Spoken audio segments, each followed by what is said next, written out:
Sit! Welcome to the Dynasty Nerds Fantasy Football Podcast, where we discuss Dynasty strategy, rankings, and all things NFL.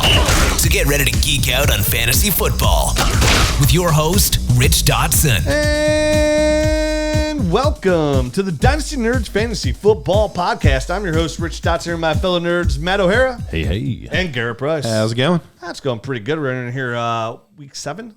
Going into week 7. Yeah, finally get the return of DeAndre Hopkins at a perfect time for Kyler Murray, saying Marquise Brown's got a foot boo-boo. Oof. So it's even more, you're like, well, how's it going to play out with Marquise Brown and DeAndre Hopkins? We don't have to worry about it. Nope. No worries. Yeah. Out with the old, in with the new. Out with the old, in with the older. Out with the new, in with the old. That's how it works. Yeah. So that's good news for DeAndre Hopkins. I'm excited. So I'm going to have a lot of DeAndre Hopkins shares.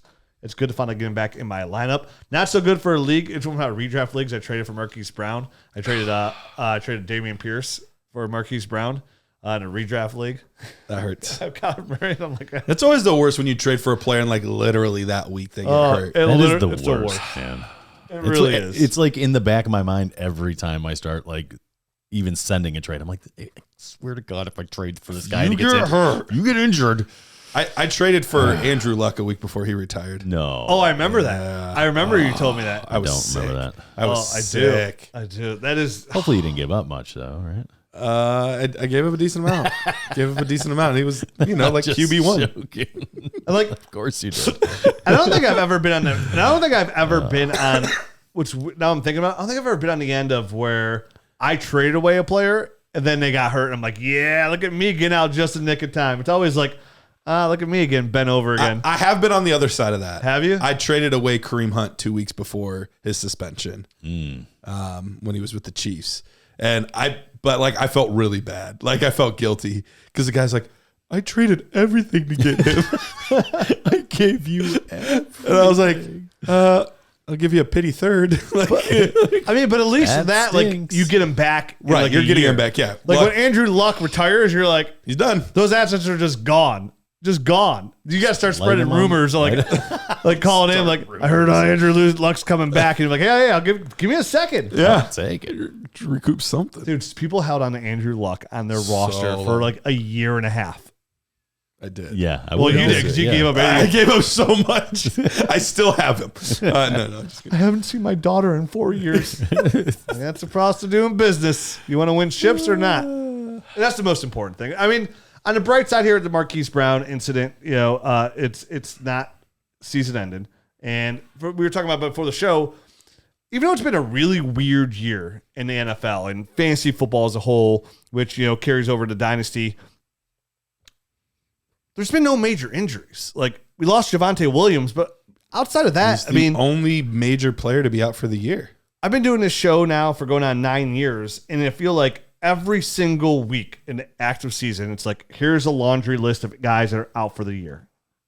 Laundry list. Yeah, no doubt. Yeah, it does seem like there hasn't been that many big time injuries. Javonte, like you said, he's the only one, and we've had big names get hurt, but they've been the 2 to 4 week type injuries. Jonathan Taylor and Dak Prescott and guys like that. Like we've had some of those, but they haven't been half the season, all the season, like stuff like that. And now the longer season too, that one extra game, it helps. It just helps. I mean, even now after 6 weeks, okay, we're like a third of the way through the season, like slightly over a third. But before we get into these injuries, which we always talk about, we leave the show. I got to tell you about our friends at Prize Picks. We've been talking about Prize Picks now for a couple months, and we have. I'm sure some people are like, "Oh, Prize Picks again," but you got to get on this action because they do so much. Like the NBA season kicks off tonight, and they have some of these free prop bets. Like tonight, they have Stephon. I know the show comes out Steph Curry on Wednesdays. They have Steph Curry, just a half a point. He scores 1 point, and he counts as a win on the prop bet. Seems like a layup to me. Yeah. Slam dunking that one. So like that, they have a lot of those free bets essentially, or free props to say. So and that's what it is. That's what Prize Picks is. It's the best legal way to make prop bets. You pick 2 to 5 players. You take the over, the under on the projections. And you go to 10 times your entry. It's just you versus computer. And if you don't want to win 10 times, you just want to win 4 times. Then you say, hey, I'll pick 4 guys, and I only need if 2 of them hit, then I win. So, and what's great about I mentioned Steph Curry is okay. Well, I don't know a lot about basketball. That's fine. take Steph Curry, take that bet, and then go right back to the NBA because you can mix the sports. You can cross them over from NBA to baseball playoffs to college football to MMA to live golf. Whatever you want to do, they have that prop bet for that sport. And you kind of intertwine those props to make sure you come out top with a big time win. So get on there right now. Use the promo code NERDS. Use the promo code NERDS. With that Marquise Brown news, they have a pretty interesting line. DeAndre Hopkins, first game back, 60.5 yards. You taking the over or under on that one?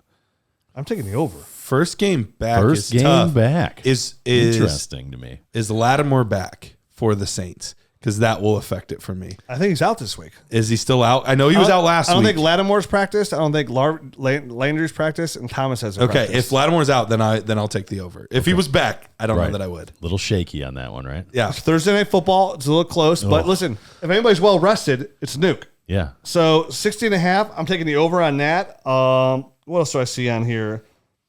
Jamar Chase, 77.5 yards versus Atlanta. Kyler Murray, 1.5 touchdowns. Taking the over or under. They have Thursday Night Football. They have on here right now, Chris Olave, 62.5 yards. Is that 1.5 total touchdowns or passing? Passing. 1.5 passing. I might take the under. Touchdowns. I'd be willing. See, Nuke back. Ertz is looking good. Rondale. Who are they playing again? Saints. We were just talking about. Yeah. I'll take the over. I'm with you under. I think he throws for one and runs for one. Kyler Murray was so overrated. I would take the under. Did you just trade for him? Yeah, but I gave up 2 firsts. I gave up 2 firsts in a Superflex league. Yeah, but here's it. No, okay, let me put it this way. It just felt like the timing was really odd for you to say that. In fantasy, he's fine. He rushed for 100 yards. Rich, the yeah, but was one word for him because he said them so quickly together. Yeah, but. Yeah, but he rushed for 100 yards last week. He's a fine fantasy football quarterback. But if my team depended on Kyler Murray to win a Super Bowl and I signed him to a 5-year deal, that's the difference. We have talked off the air quite a bit about this. I agree with you because he's a fine fantasy quarterback. He is. It's a different ball game if you want him to win games for you. That was just funny. If I'm a Cardinals fan, I'm like, man. Oh, yeah. So DeAndre Hopkins, Chris Olave's on there for 62.5 yards. Take the under because he's probably not going to play. Probably he hasn't practiced. He didn't even practice today on Tuesday, and they play Thursday, so it's not a good sign. Who hasn't practiced? Chris Olave. I think he said he's 100%.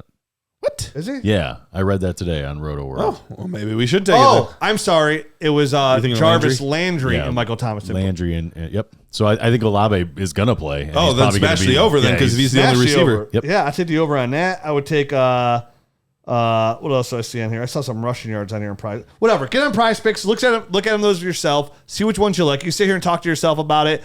Get that action on there. Get the prop bets in. Brian Robinson, 53.5 yards.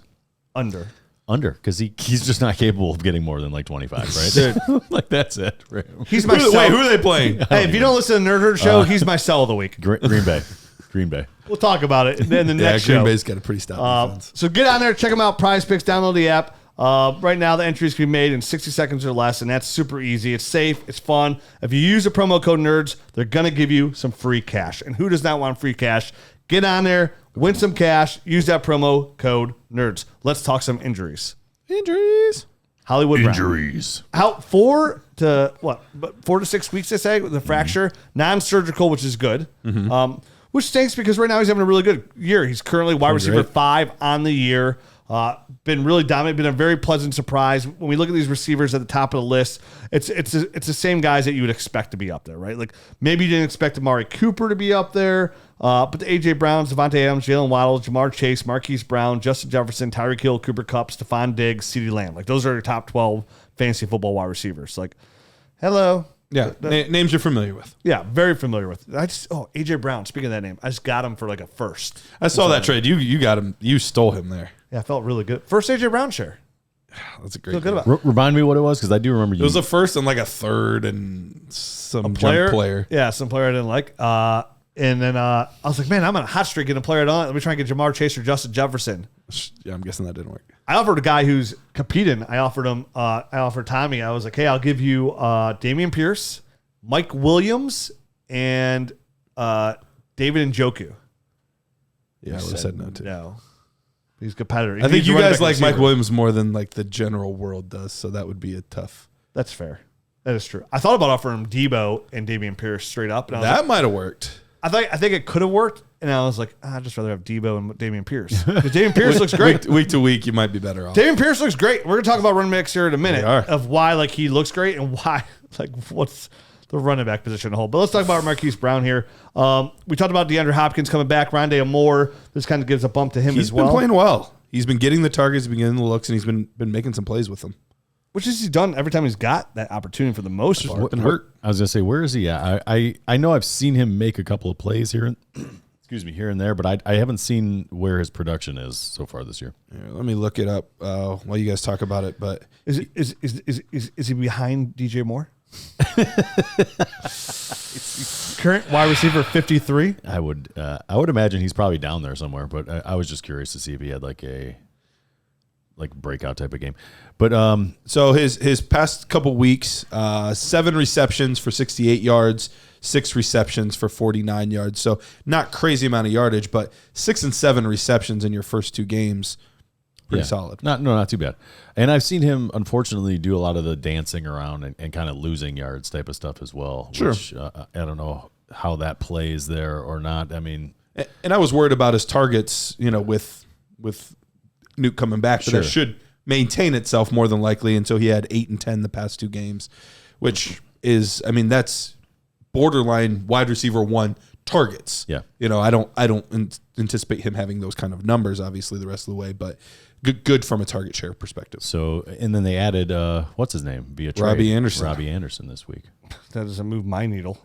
No. It seems like they went out and traded for him. They've also been trying other players out. They tried out Justin Ross, I believe, as well. So they're still looking for somebody, I think, to fill those shoes of Marquise Brown, a faster player, somebody that can open up the defense and get kind of downfield. I think that's going to be Robbie Anderson's role. Is going to just be field stretcher. Yeah. He's going to get 2, maybe 3 targets most weeks, and it'll mostly be still the underneath stuff or up top to Nuke. I don't think he's going to be a huge factor from a statistical perspective. No, and Rondé Moore, as fast as he is, they seem to be using him very close to the line of scrimmage on stuff where he can kind of run after the catch. Yep. So not the same kind of player, even though they are similar, I guess, speeds and kind of sizes and stuff like that. But for Marquise Brown, I look at this as a really so 6 weeks. It's going to push you close to the fantasy football playoffs season.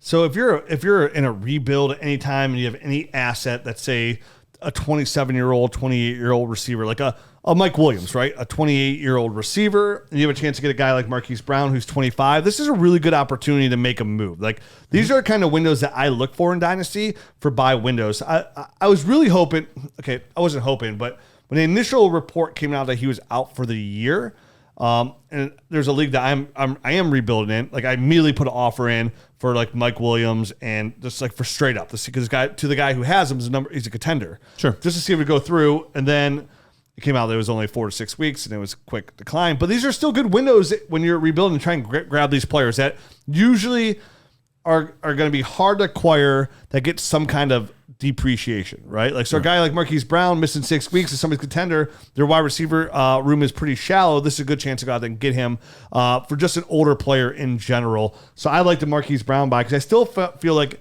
he's a player that, even though he's under contract next year for the Cardinals as well, that he'll get extended this offseason because I don't know how they could let him walk after what he's shown already for the Cardinals.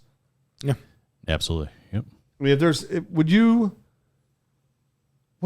you give, if right now, say you don't have an older receiver and somebody's out there and you have a player that's okay, would you be okay throwing like, hey, here's, I'm trying to think of an older receiver like that could contribute, like DeAndre Hopkins, for example. Keenan Allen. That's another good example. Okay. What would you throw on top of Keenan Allen to try and get Marquise Brown? Would you be willing to go, hey, I'll give you Keenan Allen a second for Marquise Brown? They're like really trying to entice that owner to give him up. Yeah, no, I think that was what I had in my head was a second round draft pick. I don't know that I'd go first and Keenan Allen to get Marquise Brown. I would not go first. I'd have a hard time giving up that second because if I'm in rebuild, that's probably 2-1, 2-2. That's why you can't give up the first. Oh, for sure. Yeah, you can't give up the first because, Bijan or one of those top quarterbacks is going to be worth, a lot more. The second would be tough because, even this year, which was supposed to be a down class, you were getting guys like Jahan Dotson right around that range. So and Dameon Pierce right around that range. So George Pickens. I don't know that I could give the second on top of Keenan Allen. See, I would give the second. I would give the second on top because Keenan Allen means nothing to me. Like that's even though he's a quality player, like to my rebuild team, he's literally a zero asset. Like I need to get him off my roster as quick as possible. Players like I'm just using Keenan Allen as an example. You say DeAndre Hopkins, who's coming back, falls in this category. Sure. Here as well, you can look at players. Adam Thielen on that list. He'll be a little bit harder, a little bit. They add a little bit on top of that. But those players like that are like 27 and older, or players that I look at as like wide receiver 2s consistent, like a guy like Christian Kirk, right? Like who's younger, who has a good contract, who's currently sitting at wide receiver 16 on a year that you might both throw a second on top of. Anything along those lines where I can get better or a consistent wide receiver 1, because we talked about Marquise Brown last week on the show when you weren't here and his overall value, and I felt he was worth 2 firsts. Because Matt was like, oh wow. Well, Matt started off at, so you say, oh, wow, too. And Matt started off with like, no, wow, I was like, I'll just give a first and a second. I was like, it doesn't make sense. This is a 25-year-old receiver who's shown us to be a wide receiver 1, Lamar Jackson, who's been a top 6 wide receiver all year with Marquise Brown. Well, could probably most likely get a contract extension here. Like, those guys are hard to come by. Like, they're had he been doing that with Nuke still there, I think I would be okay with the 2 first. We didn't get to see them together and what his target share would be like once those 2 were together. So I think that's the reason that I would have a hard time with it. Okay. And when you say throw 2 firsts out there, I understand it's because the 1 first is automatically Marquise Brown. So right. Absolutely. If I get a wide receiver 1, that's a no-brainer for me. But anytime now's the time where if you are not a contender, this part of the season, we talked about it last week, is you have to sell. And you have to be willing to take even sometimes what might seem like a slight loss, to be okay with taking that slight loss because you're trying to get rid of some of these assets off your roster. Because guys like Keenan Allen or DeAndre Hopkins like that, they're going to score you points. And they could have one big game that they score 40 points, and that could get you a W. Totally. And that could be the difference between you getting Bijan Robinson, not getting Bijan Robinson. That could be the difference between you getting CJ Stroud, Bryce Young, Will Levis, and not getting those guys in Superflex. The weird situation is when you trade, you're in a rebuild and you trade for somebody young. So right before the season started, I'm in a rebuild. I have Jonathan Taylor. I traded Jonathan Taylor, got Breece Hall, which I was thrilled with. Problem is, Breece Hall scoring me a lot of points, right, which is tough. But I also got that guy's 23 first and Rashad Bateman on top of it. So I got a haul, which preseason for Jonathan Taylor. And now Jonathan Taylor's not doing anything. Right. And right now you could argue that Breece Hall might be worth more than Jonathan Taylor. I would take if not, they're at least neck and neck. So but that is the tough part when you're like, well, I'm not trading Breece Hall now. Like he's young and he's a good player, but he's scoring me too many points. You got to chill out, homie. Well, you got to trade other older assets around him. I mean, you have to imagine you're gonna have some players going to be really good. Definitely, if you had to 1-1, you have Breece Hall this year. Like it's about unloading assets around him. Like when I have people acquiring, I have one team that I'm actively trying to reload on and lose. And I have Debo, I have Mike Williams, and this year in the draft, I had the 1-2. So I had the 1-2 and the one I had 6-2. So I took Ken Walker, yep. Treylon Burks, and I took Dameon Pierce at 2-2.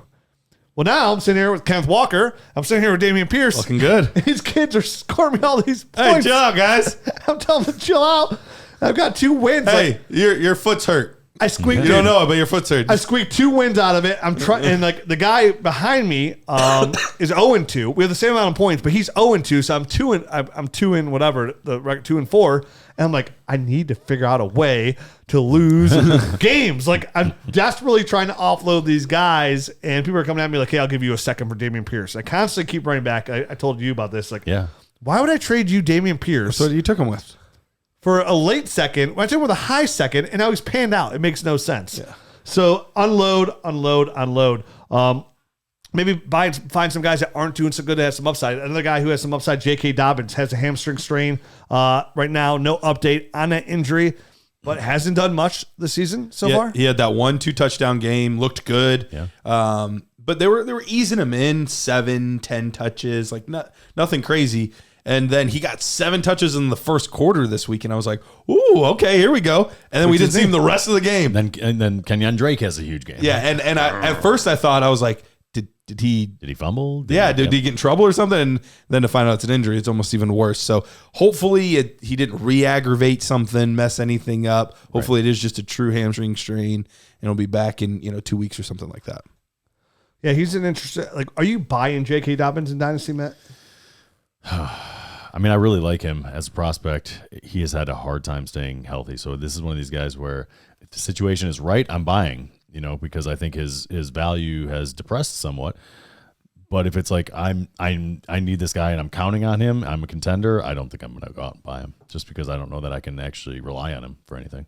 So yeah, that makes sense. I'm probably in the same boat. I don't want to buy him necessarily as a contender for that same reason, but I do believe in the player. I believe in the offense. Yeah. I mean, we saw the guy have 6 yards at carry as a rookie. Mm-hmm. We've seen what he can do. They were even looked like they were going to be utilizing him more in the passing game this year. Like all signs were really pointing in the right direction. So this was an unfortunate timing for him because I think we were finally going to start to see that all that potential realized. Yeah, exactly. And it just another injury. Another little injury. In the grand scheme of fantasy football and the fluidity of the running back position, I'm going to give you a couple names. J.K. Dobbins, another injury.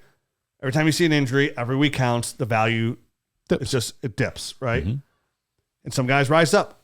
I'm going to give you a name and tell me if you'd rather have Ramondre Stevenson or J.K. Dobbins. Long dynasty.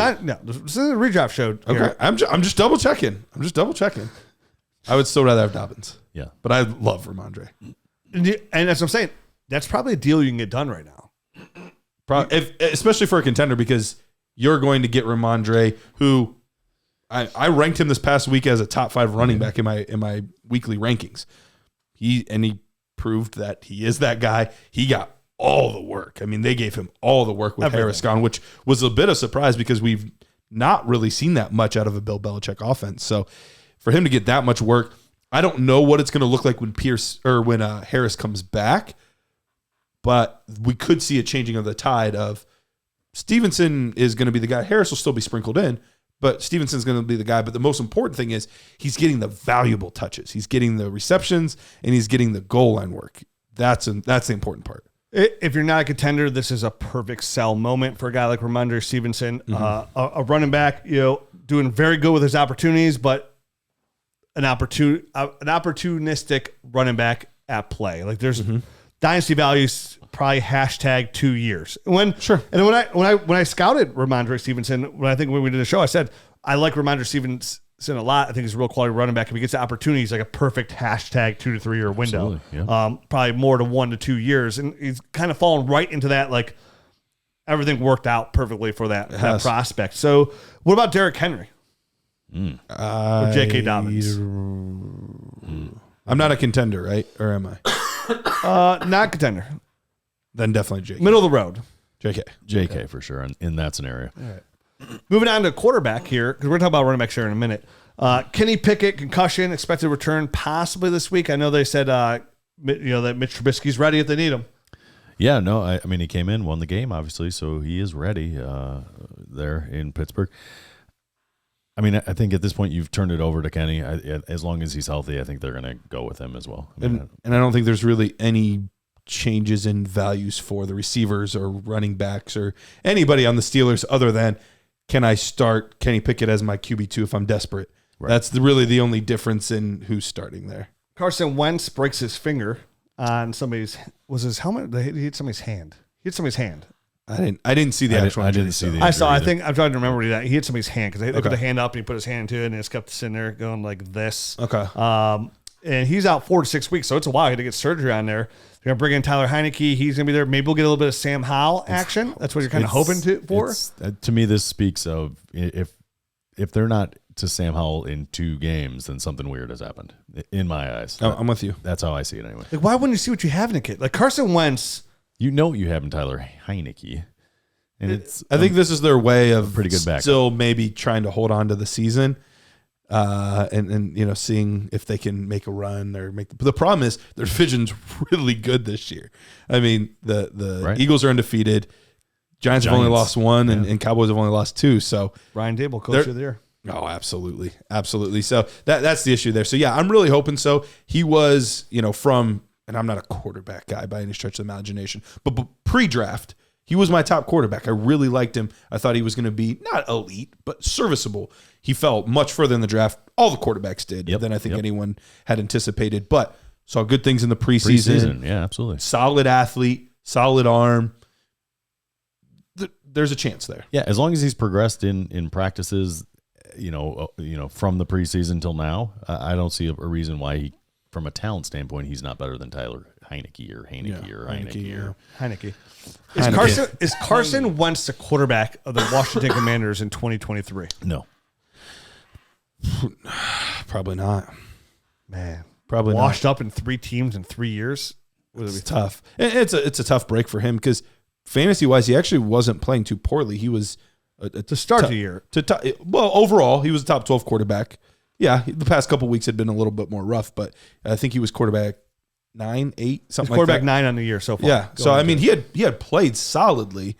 Which is what he always does. You talked about this last year. Like, he's just one of those guys. He's not a very good quarterback, but he always produces fantasy-wise. He always puts up the right number, enough numbers to make him a really solid quarterback 2 that you can get for quarterback 3 prices. But even though I don't think he's going to be the starting quarterback for Washington next year, he'll find a job. I think he is going to be the starting quarterback for someone next year. Poor DJ Moore. Yeah, exactly. Poor New Orleans. Poor New Orleans. You're right. He will be somewhere. It's just New Orleans doesn't have any draft picks, right? No. They gave him up again. They gave him up. Yeah, because currently the Eagles have it because they moved up all the way up to 16 to get Chris Olave. Or wasn't Chris Olave? It was they moved up from somewhere. Eagles had their first round pick. It's currently like number 6 overall. Like, it's not looking good. It's not looking good. And my prediction of what the hell are the New Orleans Saints doing is not looking too bad right now. They re-signed somebody else. They restructured somebody else again today and added phony 4 years onto it to make it down 1 year contract. Way to muck up those books even more. Would you down the road? If Wentz, see, it's so hard because like most of the Dynasty community is kind of hip to it. Like if Wentz comes back and he's performing at quarterback 9 level now, because say he didn't get hurt, like right now, watching Carson Wentz and watching his team and reading the reports, like, would you just sell Carson Wentz in a Superflex league for anything you can get? Not anything. Matt? Yes.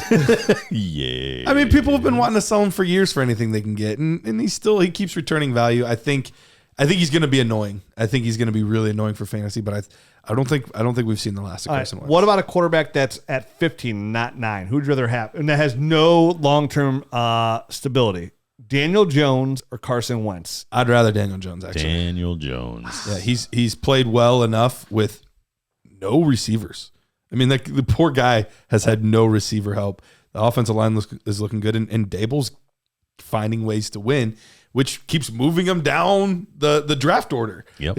5 wins already almost guarantees you're not in the top 3. You're guaranteed there. Oh, yeah. And at this pace, they're going to win 10, 11 games. They'll franchise them, they have to. So I know I was a president one time of the Daniel Jones fan club, and I've been demoted down to treasurer because I haven't been building up his resume. And they're like, dude, you like Justin Herbert too much. And look what he's been doing to Justin a little bit. So like, I'm still glad to be in the club though. Yeah, there you go. So still looking okay, right? Yeah, still looking okay. Telling me there's a chance. So Carson Wentz gonna be out 4 to 6 weeks. If he comes back, Garrett, would you recommend selling Carson Wentz? I know it's such a if he comes back and you can get mid to high second, yeah, I would do that. I'm selling. Yeah, I mean, absolutely. And that's what I was thinking. I wasn't thinking like anything, but in my brain, when a super flex, if someone was like, hey, I'll give you a second for Carson Wentz. That's what I would because at that point we're at week 12, probably somewhere in there.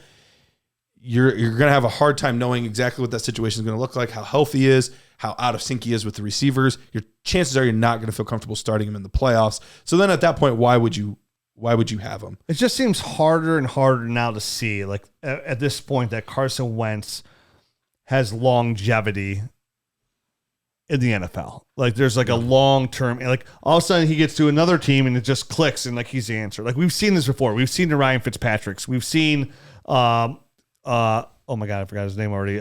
Nick, Big D Nick. Oh, Nick Foles. Nick Foles. We've seen these guys. But we've also seen Jameis Winston, Marcus Mariota, Ryan Tannehill. We saw the first 2 do what? Take a year off, and then they get a starting job again. I mean, and do what? Not great, but I mean, they got worse than Carson Wentz. We just talked about Carson Wentz taking Jameis Winston's job.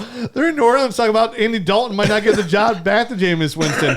Marcus Mariota looks exactly what we thought he looked like. Yeah, he's doing fine as a fantasy quarterback number 12 overall. But you think people he's throwing less than Justin Fields right now? You think people in Atlanta right now are going for real? Yeah, we've got the answer. No, he really is throwing less than Justin Fields. I mean, I know he's been running like crazy, but I didn't realize it was that. It's even fewer dropbacks. Like they're not throwing the ball downfield. That's to the detriment of Drake London and Kyle Pitts. That is how you hide a crappy quarterback. That's right, dude. The quarterback landscape right now in fantasy football. If you're in, don't even call it super flex. Like right now, just leagues. In leagues. I mean, look at here. I'm gonna go through the top 12 quarterbacks. Right, the top's easy: Josh Allen, Lamar Jackson, Jalen Hurts, Pat Mahomes, Joe Burrow, Kyler Murray. Cool. 7, Geno Smith. 8, Justin Herbert. Kind of surprised he's that low. 9, Carson Wentz. 10, Kirk Cousins. 11, Trevor Lawrence. 12, Marcus Mariota. 13, Jared Goff. 14, Tom Brady. This is his last year. Daniel Jones. Then Matt Ryan. Then Russell Wilson. Then Jacoby Brissett. Then Derek Carr. Then Aaron Rodgers. Then Justin Fields. Can we talk about Derek Carr for a second? What the heck is going on here? Yeah, that he's that low. I think he's focusing on Devontae Adams a little too much. And instead of spreading the ball around last year like he did, he's focusing a little bit too much on Devontae. It's like what Baker did with OBJ. Ooh, good comparison. Well, you get zero it in on one guy, start to miss the rest of the puzzle, and the one guy's either Devontae Adams or apparently Mac Hollins. Dude, where that came from, I have no idea. Dude, he needs to go Mormon and get his eyes off that one person. He needs to diversify his portfolio and get many lovers. Polygamist. Yeah. Thank you. I mean, dude, Hunter Renfro's hairline's not getting any better. Like, come on, carpe diem. Get out there. Seize the hairline. It is weird. Hairline. I mean, but dude, we know Aaron Rodgers he's got nobody to throw the football to. But I mean, Matt Stafford, a football team that throws up the ball a ton. He's at quarterback number 23. Ryan Tannehill is continuously. I know he lost A.J. Brown last couple of years, been top 12 quarterback. He's always down to. Not that you're shocked that he's not doing good, but he's quarterback 25 on the season. I know we're technically in our injuries right now, but we were going to talk about this later, so we might as well touch on it now. Like I put down 5 quarterbacks, and I could have picked 10, but I just picked 5 quarterbacks of guys that were highly ranked last year that are way underperforming. Like Justin Herbert's the first one that I put on there. And yes, quarterback 8, you're still he's quarterback 8. That's not that bad. Last year, he was averaging 23 points a game. This year, 17. 6 points less per game. You try throwing with cracked cartilage in your chest. It's tough. I think the injury has affected him a little bit. I absolutely think that's what it is. No Keenan Allen doesn't help the situation. Josh Palmer has looked great these last couple of games. A player that was a nice dynasty buy. We talked about him in this offseason. But yeah, I think you're right, man. I think that cracked cartilage truly affects him. Yeah, no, it absolutely does. And, not throwing to Mike Williams also negatively affects. You can see this past game, he only got 3 or 4 targets or something like that. It was pretty rough. That was a rough outing. And like you said, I think Keenan Allen is a big time loss. He really is. I mean, that guy's like a little safety blanket. And they're trying to figure some things out there on offense, working in a new tight end and everything like that. He's the only one on this list that you have, Garrett, that you feel really good about still. Yeah, because the rest of them, it does look real bad. And they're all guys that are back 9 of their career, too. Correct. Yep. Tom Brady, down 7 points this year. I'll take anything I can get for him in a Superflex. It's rough. But part of that was the beginning of the year was really rough with missing Chris Godwin, Mike Evans, whatnot. I still have a little bit of hope, even though watching their offense this past week, it did look pretty anemic. But I still have a little bit of hope. But the 2 games previous were good, though, for him. Right. He had played much better in those games. Russell Wilson, I mean... he has the lat issue in his right throwing side there, right? Correct, and now a hamstring issue. But, I mean, last year, what we thought was not a good Seattle offense, he was still averaging almost 3 more points a game. And that was supposed to be a bad offense. This was an offense that was supposed to be tailor-made for him and all the weapons and all the... You weren't here. We mentioned last week. I said, He's out there thinking we thought that he made DK Metcalf and Tyler Lockett. No, they made Russell Wilson. Yeah. And you weren't here, but the report that I read, I can't remember what insider it was it might have been like Tom Pelissaro, but it was somebody like legit said the friction that came between Russell Wilson and the Seahawks, the main friction there, why he wanted out, why he wanted to be traded so bad was he thought that he was Tom Brady, that he was Aaron Rodgers, and he could be that guy. And they weren't given that opportunity because hence we talk about they were a run first team. And he had those good receivers, but he won the opportunity, and they wouldn't let him do that because they didn't believe he could be that guy. Yeah. So they're like, yeah, go ahead. And now that he's in Denver, and they're trying to make him that guy, and guess what? It's not working out. If I'm in Superflex League and I could sell Russell Wilson for people think I'm selling because I'm being foolish because of the injury or whatever, I'm selling Russell Wilson for him or Daniel Jones. I would prefer Daniel Jones, but I bet you can probably get Daniel Jones and like Alec Pierce.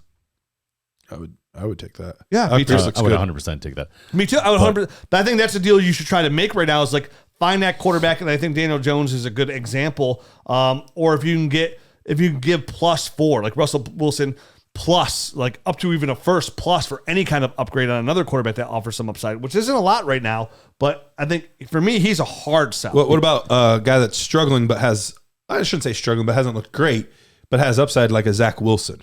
Would you rather Zach Wilson? I'd flip him straight up and just hope for the upside. Okay. Justin Fields, same thing? I mean, I would feel okay with both those guys, to be honest, for upside purposes.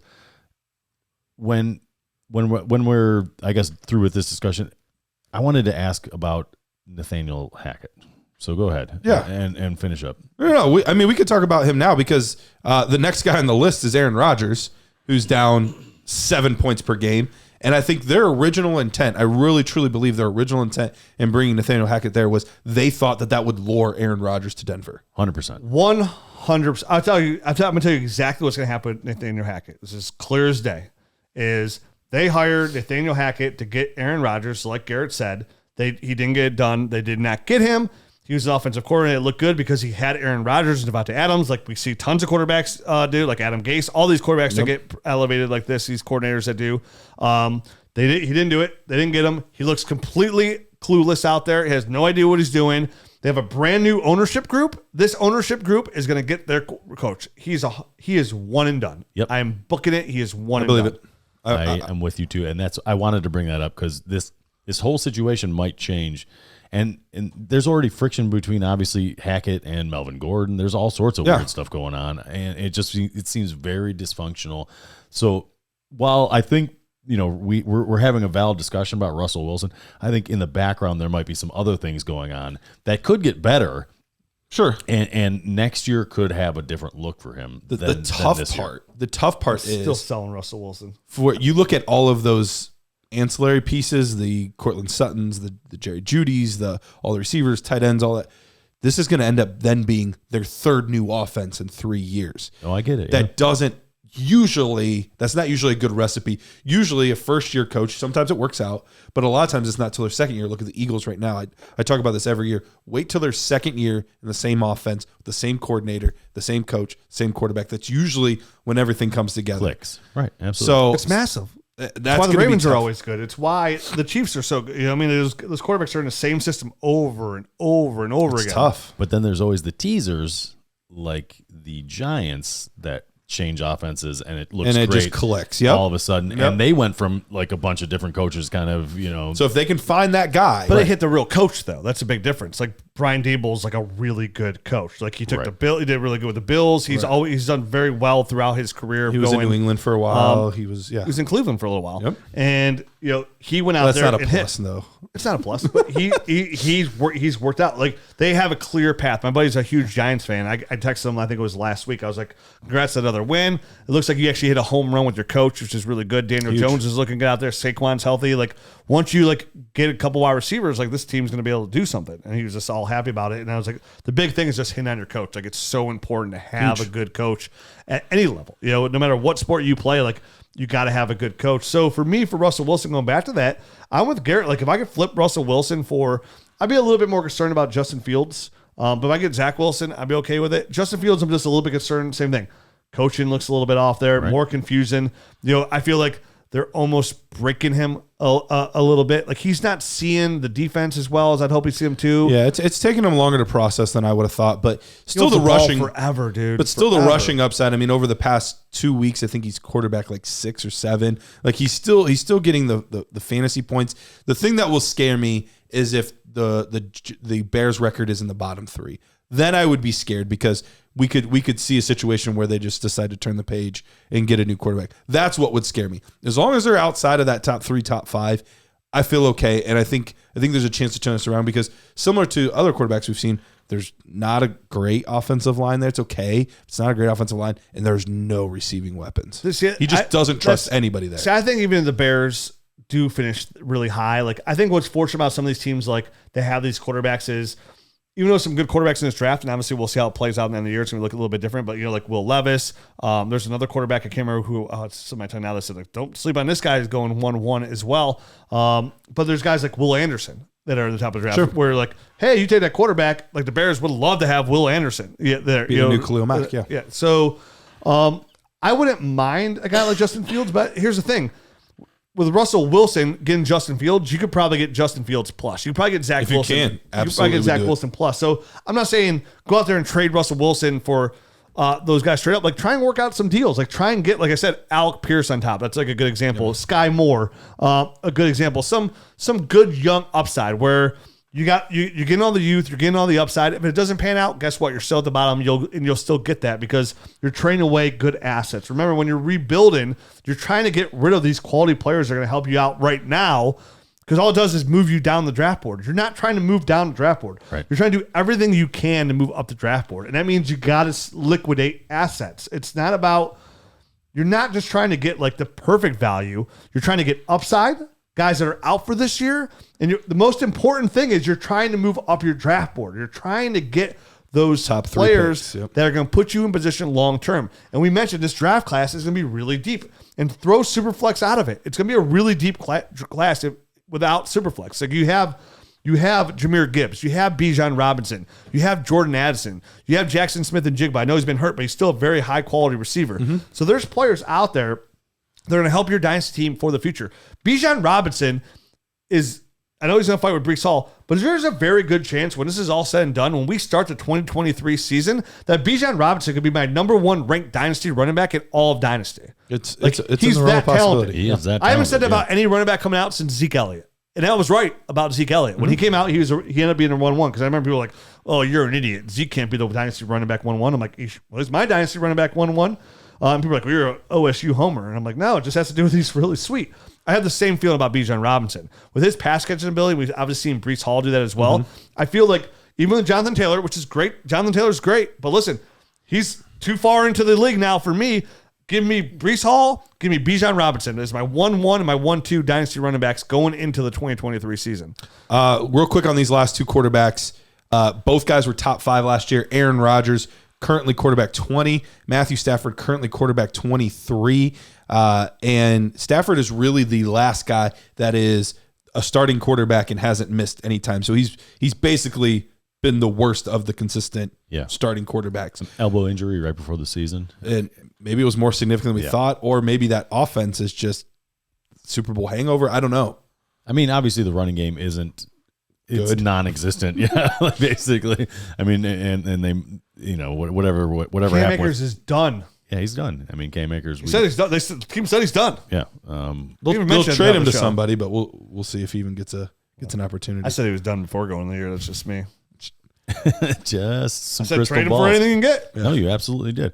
But getting back to Stafford, yeah, I mean, you lose a guy like OBJ. The running game isn't what it used to be. You're basically you got Allen Robinson, who he's not really clicking with, and it's Cooper Kupp, and it's Ben Skowronek, or however. Skowronek, yeah. Yeah, he actually won me a couple weeks this week where I was like desperate. Yeah, I had like tons of injuries and bye weeks, and it was bad. So it just isn't the same high-powered offense that we're used to seeing, I guess. So I don't know.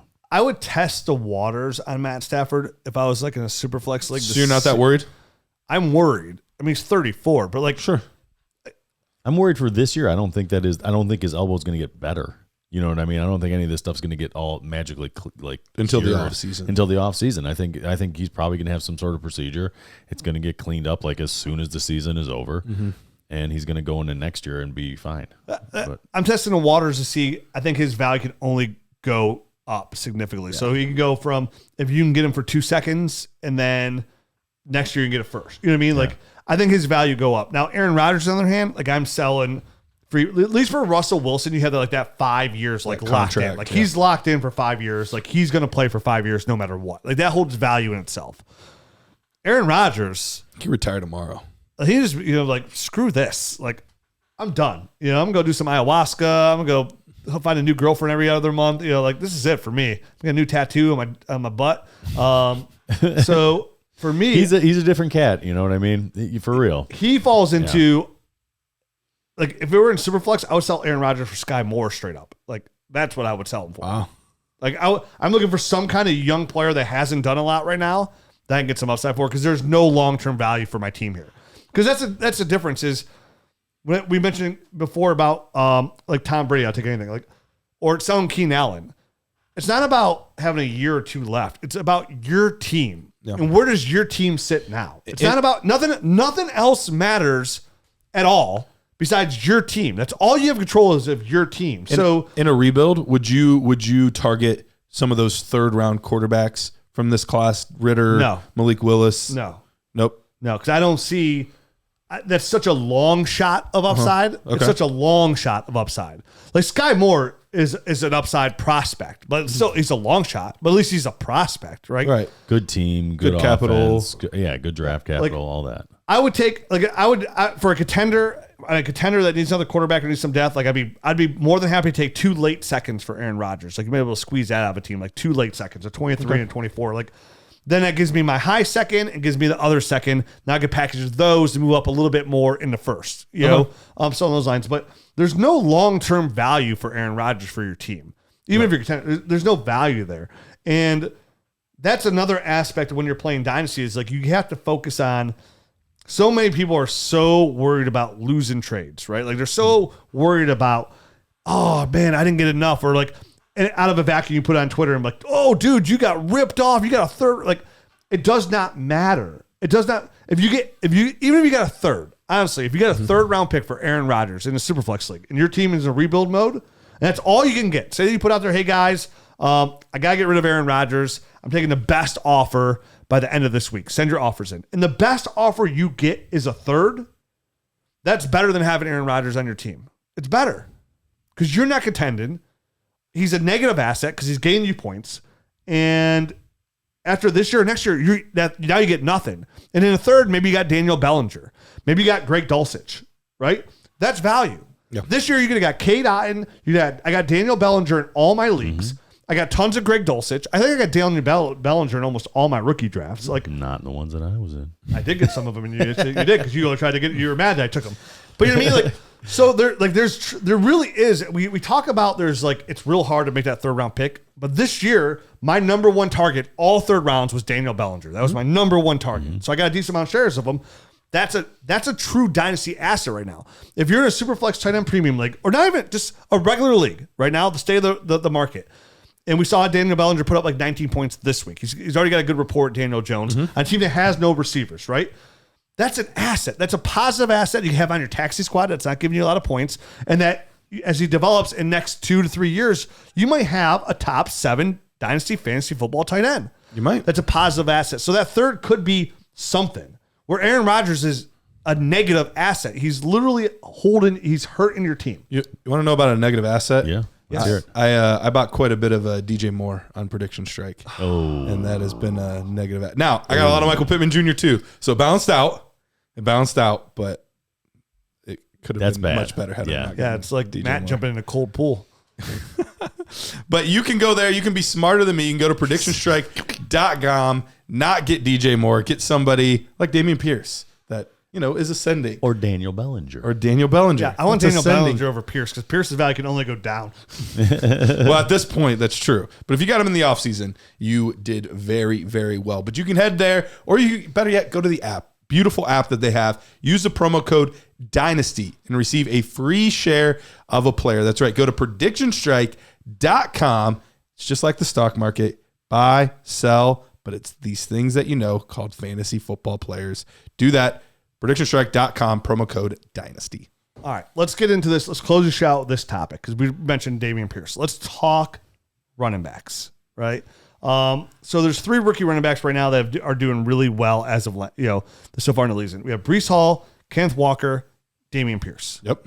Breece Hall was obviously the 1-1 this year. Yeah, Kenneth Walker went anywhere from 1-2 to 1-6. I was a one person in the show. I was like, I'm taking Kenneth Walker 1-2, no problem. I had him more like 4 or 5. I said 2 weeks ago, like, oh man, I had Kenneth Walker ranked ahead of Drake London. And now all of a sudden It looks great. He looks fantastic. Again, like that's the running back prospect I thought he could be. It's a game.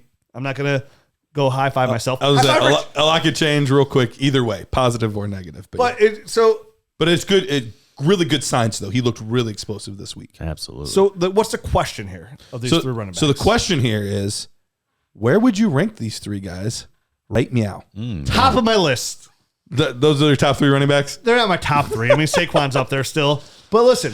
Is Breece Hall, let's start with Breece Hall. Is Breece Hall the 1-1 right now of eligible NFL dynasty players? Obviously, we talked about Bijan, but of running backs in the NFL right now, is he the top guy for dynasty? There's only 2 people you could argue him with right now, in my opinion. And tell me if I'm wrong, Matt, or if you disagree. And Garrett, tell me if you disagree. Okay. It's Jonathan Taylor. Correct. And it's Saquon Barkley. I think there could potentially be a third in Christian McCaffrey, but overall, I'm with you. Agree to disagree. But overall, I'm with you. So I'm trying to find John. I mean, I think that's the list. Yeah. Okay. I mean, I don't think you could say a guy like DeAndre Swift, a guy like Too many obviously injuries. Javonte with the injury. He's not going to be a guy. Right. And where are you after that? It's like it's all old guys. Then It's after all that, old with guys. Mixon and Cook and So for me, Najee Harris, just a volume type of guy. I mean, you know what I mean? Like, no thanks on running any of back those guys. 3. Yeah. so to me, this is a simple problem to solve. It's like going back to elementary math. And the problem nowadays is when we play Dynasty is there's so much information. Elementary math has changed quite a bit. From It has. Is Is it Common Core? It's very. There's no it's Common very- Core in the Dotson household. I tell my kids, 1 + 1, you take those 2 fingers, you put them together. And they're like, Dad, it's 11. I'm like, that's right.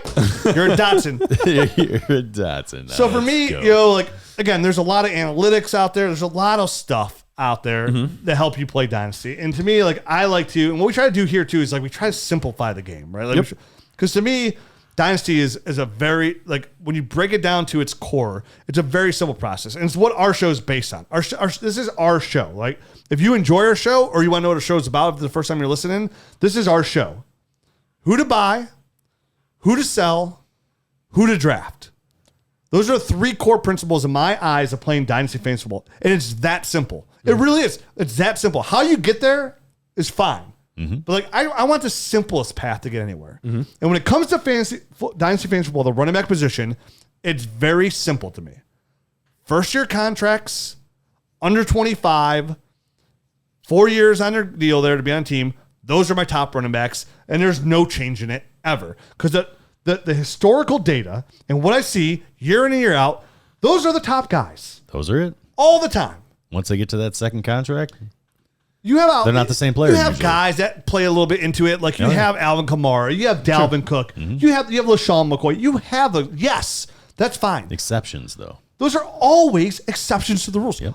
Not sometimes, always exceptions to the rules. I mean, if you have Dameon Pierce right now, you got Dameon Pierce in the second round. He's currently running back 15. He's 15 in the year. He didn't even start the year. He didn't even start the year. Didn't even start to week 3? Right around there? He started getting something? Somewhere right around there. So, week 2, I think he started getting a little action, but, week 3 to come in there, looks really damn good, doesn't he? Breaking tackles out there. Kenneth Walker looks like he's going to finish the year as a running back 1 right now, doesn't he? So, this is a very simple problem to fix if you have a dynasty team. Doesn't matter what the name is on the back of the jersey. When they sign a second deal contract, you sell them on your roster. So, for me, when I look at Jonathan Taylor, I say, hey, Jonathan Taylor is awesome. Awesome. Jonathan Taylor's 24 years old? I think he's 23. Going to be 24? 23, I believe. Going to be 24? How old is Breece Hall? 25. He's 21. Breece? Oh, I thought you said Saquon Barkley in my head. Yes, Saquon Barkley this way. Breece Hall is 21. I figure you do those two guys first, and So now listen. that's why I can't multitask. So listen, I'm not even gonna make it that much harder on the kids to say what's 24 minus 21, right? Because that's a lot of numbers. That is a lot. What's numbers? I break it down simpler for my Dotson kids. What's 4 minus 1? Oh, you just dropped the twos. That was smart. Boom. That's a whole contract, buddy. That's a whole contract on Breece Hall. Breece Hall, as of right now, is my dynasty running back 1-1. That's it. I update my rankings tomorrow. Yeah. He will come in as my dynasty running back 1. Jonathan Taylor's right there. He's right behind him. But listen, when you look at the running back position, if they're 2 years age difference, and the whole story of the game is hashtag 2 to 3 year window. Yeah. That's a lifetime. That's a lifetime. That's a whole window. Right? Like for me, I'm true. always looking for the years at running back. And that is simply it. And Jonathan Taylor's still on that list because he's 23, right? Yeah. It's going to be 24. He's a young guy. So he'll be my dynasty running back 2. But guys like Dameon Pierce gets a bump. Like it's a bump on my list, a lot of these guys, because he's probably going to give me 2 more years. And in those 2 more years, what's good about players like this is he'll hopefully, you never know, because it's such a fluid situation, I can then flip Dameon Pierce for a first round pick. So not only did I get 3 years of quality high-end running back 2, running back 1 production, but then I got a second round pick that I flipped into a first round pick. Breece Hall, when he's getting ready to sign his contract extension, he's running back 2 behind Bijan Robinson in Dynasty Fantasy Football, I'll be able to get 2 first round picks for Breece Hall after getting 4 years out of him, and then draft my next running back with that player or trade for him. So when I look at these guys, I want to rank them amongst all my other running backs. They all go to the top of the list. I mean, look at the guys at the top of the list right now in PPR running backs. Austin Eckler, Fantasy Football running back 1. I would take Kenneth Walker ahead of Austin Eckler. I would take Breece Hall ahead of him. And I wouldn't take Dameon Pierce ahead of him. But in Dynasty, that's the right move to make. It's the right move to make. Right now, it's the right long-term move. You know what I mean? That really does. It really depends on where you're at in your draft and how you're contender rebuild. If you're trying to draft, I'm taking Eckler ahead of him. So Saquon Barkley, I would take Breece Hall ahead of Saquon Barkley. I would not take Kenneth Walker ahead of Saquon Barkley. Barkley's 25. I mean, he's not old. That's the main point. Yeah, he's not. But he's not young either. I mean, we're talking about 21 versus 25. It's a big difference. Nick Chubb, currently that running back number 3. Who would you take amongst these guys ahead of Nick Chubb? Obviously, we're taking Breece Hall. I mean, Matt. Breece Hall's 1-1 for me. We didn't get Matt's. So he's 1-1 for you, right? Yep. Where does Breece Hall for you in Dynasty? Breece Hall's not 1-1 yet. Jonathan Taylor still hasn't been bumped out of my 1-1 yet. Okay. So that's where I'm at. You have him at 2? He might be fighting with Saquon for number 2. How about that? So he's your top 3. Yeah. So your top 3. We'll put you in a group. Say it's Saquon, Jonathan Taylor, and Breece. Yeah. That means you would take any other running back you would take him ahead of any other running back. Mm-hmm. So Nick Chubb is currently running back 3. Nick Chubb is 27 years old. 27 years old. Would you take Kenneth Walker or He's Nick 26. Chubb? He'll be 27 in December. December 24th, right? 27. I think it's 27th. Damn, I was close. Right around Christmas. I knew it was close. Look, here's where do they have? this gets really tough for me because last week I updated my rankings, right? So Wednesday, October 12th, it was the last time I updated my personal rankings. And I had him already before this big breakout game. I already had him at running back 14. But I already know that I want to bump him ahead of Dalvin Cook. I want to bump him ahead of Austin Eckler. Talking about Kenneth Walker? Kenneth Walker.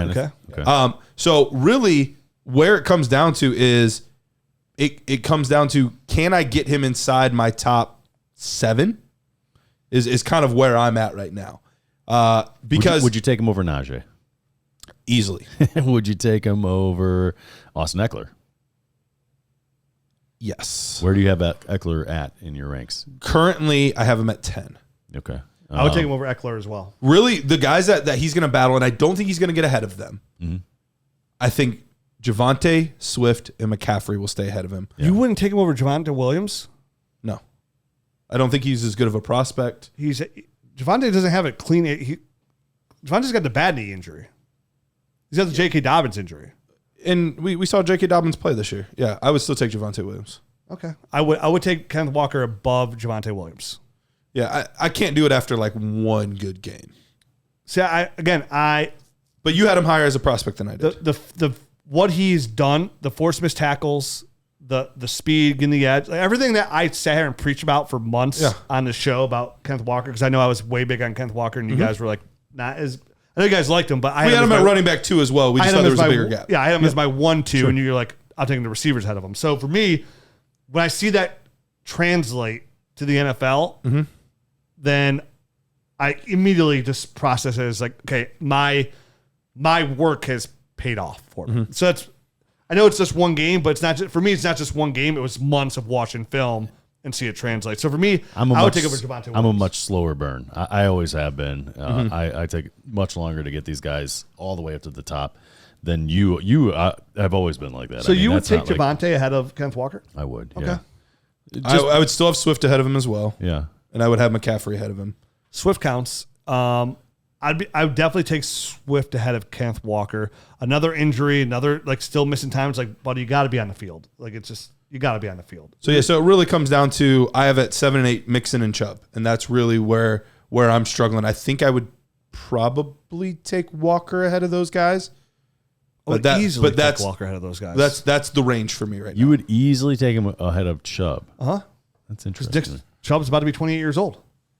Now he's going to be 28. 28. He's only 26. He's 26. So about he's going to be 27. Yeah. I mean, he's going to be 27. I mean, listen. But less miles than most. I have a Nick Chubb jersey hanging on my wall here. Like Nick Chubb has less miles than most. He's the greatest. He is. He's the level. greatest running back I've ever witnessed in a Browns uniform in my life. Like I think he's the best. I literally think he's the best running back in the NFL. When he runs, he glides. He's a pure running back. But the fact is, he's 27 years old, and 26. You're right. He's 26. Tomato. But for me, it just. And I know Kareem Hunt's gonna be gone next year, but I just want to get younger, and I know for sure I can get. So when I say this as well, let me take a step back, because when you say it, it comes out wrong. When I say, "Oh, I'm taking Nick Chubb or Kenneth Walker over Nick Chubb," it means like, "Oh, I would just trade Nick Chubb for Kenneth Walker." No, what it means is like, I would be happily to trade Nick Chubb for Kenneth Walker and then Kenneth Walker plus. That's what it means. If you can get that, but I think this is around the range most people are going to have him. Whether or not they have him above him, I don't know. But I think this is a range because we all love young running backs. We all want those young assets. So I think that's going to be the ranges inside the top 10, but not quite up to 5. So I think he's going to be in that range for most people. We've just seen a lot of rookie running backs have 1 or 2 good games, and then they're okay. You know what I mean? So that's why I'm not quite ready for him to graduate to what we've seen on Breece Hall, where we've seen it every single week. You know, we've seen it with guys like Josh Jacobs, where he has some good games, but it just never quite gets there. David Montgomery, some good games, never quite got there. Miles Sanders, Cam Akers. Like, we've seen this with a lot of players that we've liked. Some of them we didn't, but a lot of players we've liked. And they don't always get there. So I need a few more games before I can get there. Yeah, I see. I mean, so this is what I'm going to do. We do our sleeper buy sell of the week. Right? Okay. And it's sponsored by Sleeper, the number one hosting platform out there. Go get on there, host your leagues today, play new games on Sleeper. If that's the case, then if you feel that, if that's everybody's, and I understand the feeling of it, I feel there's a couple things that, like, I think on this show, for at least what we've learned over the years, is like Matt crushes the wide receivers, right? I feel like I've done a pretty good job with the running backs. That's what I feel like my best niche is. You're just good at everything. Allegedly. Not tight ends, that's for sure. Oh, definitely not Justin Jefferson. I feel like I've done pretty good. Actually, you know what? I feel like I'm the tight end guy too, to be honest with you. I feel like I'm a good tight end guy. I know Matt's the wide receiver guy for sure. You're not, because you don't think Justin Jefferson's got good jump ball skills. No, I mean, it was contested catch. You're terrible. And he had an 8. This is a guy who loved Jalen Reagor more than anyone else and convinced me to like him more too. Unbelievable. That's terrible. Unbelievable. I tried to talk you out of that, Rich. That wasn't me. We tried to talk him out of it. I tried to talk you out of it. But he sits closer to me, so he's like more in my ear. I would say, dude, Kenneth Walker is the. See, it's so hard because he had a good week. So this is like the perfect wrong time to say it, but I've been saying it forever. How much I love Kenneth Walker. I would prefer to have Kenneth Walker. I think the only other running backs I would rather have in Dynasty right now, long term, would be DeAndre Swift, Saquon Barkley, Jonathan Taylor, and Breece Hall. and probably maybe Christian McCaffrey. But I mean, for me, and this is not straight. I'm not saying, hey, I'm trading these guys straight up for anybody else out there. I'm not saying that. Right. But I think the long-term play here is Kenneth Walker, because those years mean so much when it comes to running back. And kind of where we started this conversation is we're almost circled back to, is you can't put a price tag on those years and the youth of those players. They took Kenneth Walker really high in this NFL draft, high in the second round. Yeah. He's the running back of the future of this team. Rashad Penny's on a 1-year deal. There's nobody else. They're not drafting on the running backs. Like, Kenneth Walker is on a team that likes to run the football a lot. He's their guy. He's already out there making people miss tackles like he did in college, forcing missed tackles, breaking tackles. He looked great. And I know it's just one game. Who did they play this past week? Who was it? I was just trying to think of if the defense was any good that they actually played. Why can't I think of it now? All right, Seattle played. I'll figure it out. Go ahead. But for me, it's not just you kind of even tack this on to Dameon Pierce, right? You can actually add this to him as well. It's like, I want that youth. It's not even he's running back. I don't need him to be like Breece Hall right now is running back number 6 overall, right? And I guarantee he didn't start the year either. Like, he wasn't number 1 rag as Michael Carter started the year, so it's kind of a little bit unfair. But he's averaging 17 points per game regardless. So that's what's true. I don't need you to be running back 1-1. I don't need you to be Austin Eckler right now, the number 1 overall running back on my Dynasty team. I don't need you to be that, because I'm focused on getting a good tight end. I'm trying to get good quality receivers and youth there. So I don't need you to be the 1-1 running back. If it works out, great. Will Breece Hall be the 1-1 eventually? Probably, right? Does Kenneth Walker have a chance? He has a chance. Sure. I just need you to be a running back 1, a top 8, top 9 fantasy football runner. That's all I need. So if you could be that guy and you're 21 years old, being 21 adds a lot more weight to that scale than anything else. Even like a Nick Chubb, who's 26, about to be 27. That's 5 years is so much more to me. And it doesn't matter that Nick Chubb is running back 3 and he's averaging 19.8 points per game. And right now, even going down, say what Kenneth Walker has played, I know he's going to be real low on this list. I want to get his points per game basis. He's averaging 9.4, because he hasn't played a lot. You know what I mean? Right. Like, that's going to go up. Like, I don't care. It'll definitely go up. I don't care about being the number 1 guy. I just want you to be a running back 1, period. And if I can get a running back 1 for 3 years on my roster, and then on top of that, what I also get, not only do I get the running back 1 production, then I get that resale value of real high resale value. Well, I'll give you credit. I'll give you credit on this. Right now, based on the trades that have recently happened, I would probably buy Kenneth Walker as well. Who would you guys rather have in these deals? And it's close, but would you rather have Garrett Wilson in a 25 second or Kenneth Walker? I'd rather have Kenneth Walker. It's really close for me. Going Garrett Wilson? I think I'm going Garrett Wilson. Yeah. I think it's a really fair trade. I think in 3 years you could trade Kenneth Walker. Because here's the deal again. Like, I think in like 2 years from now, you can wait to see if Garrett Wilson. I think Kenneth Walker is almost a lock just to be a running back 1. That's where I'm going with this. Is like, yeah. I don't have to do that now and hope Garrett Wilson plays out, because I think Kenneth Walker would be good enough where I'll be able to trade Kenneth Walker soon in 2 years, which is, again, I have no problem. Sure. I plan on trading Kenneth Walker in 2 years, right? Like, you're getting your use out of him. I trade all my running backs. I try to trade after a couple 3, of 4, years. 5. Yeah, 3, 4, 5. Then if Garrett Wilson doesn't pan out, I'll just go get the wide receiver that did pan out, or sure. the next, or Marvin Harrison Jr. So I would take Kenneth Walker. And as a middle of the road team, and that's what I'm assuming on all of these, I really like this one for a middle of the road team. You give up Stephon Diggs, which is tough to do. He's playing a big one. Fantastic. Yep. But you get Kenneth Walker in a 23 first. Ooh. As a middle of the road team, I think that makes a lot of sense. It makes perfect sense. You get the first. You get rid of Stephon Diggs, who's wide receiver 1 overall. He's playing fantastic. And you get a young quality rookie running back. Like, it's quality. Which, again, you might be able to turn that value into more, where you might be able to get like a first and second. So now for Stephon Diggs, you essentially got 2 firsts and a second. Sure. Which is good, which is totally fair value. Yep, it adapts. All right. Absolutely is.